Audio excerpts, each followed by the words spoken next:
Welcome back, everyone. I hope you've enjoyed your lunch, you've had your coffee, and you're all set for this high-level session where we're going to be asking what the pulp, paper and recycling mills of 2030 will look like and how we go about shaping them. It's been great having all of your questions and comments in the chat. Do keep those coming. We know that you're watching from all across Europe and that many of you are in groups in your offices watching us, so great to have you with us. Do keep those coming in throughout this session, and if we possibly can get to those at the end, then we will. Over the next hour, we're going to be hearing from the European Commission and from Cepi's incoming chairman, Ilka Hamala, to get their insights. But first, I'm joined back in the studio by Jori Ringman, Cepi's Director General. Jori, great to have you back.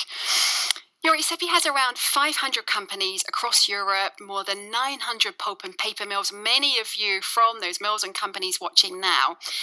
If the industry is to meet European green legislation and the changing demands of consumers, it's got to be able to disrupt and quickly, can it?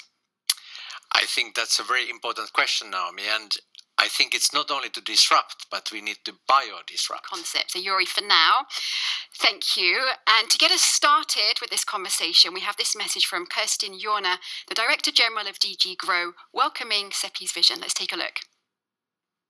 Ladies and gentlemen, I'm pleased to be with you today to welcome the Cepi vision for 2030 for future paper mills. It's an important contribution to the Green Deal. Or some kind of access to feasible finance. Then we can see these technologies in action. Okay, Taya, thank you so much for that. I know you're going to stay on just in case there are any questions for you, but for now, thank you very much indeed. So there you have them, the 2030 mill concepts unveiled today for the first time. That's just the summary, of course, just scratching the surface, but it gives you a flavour.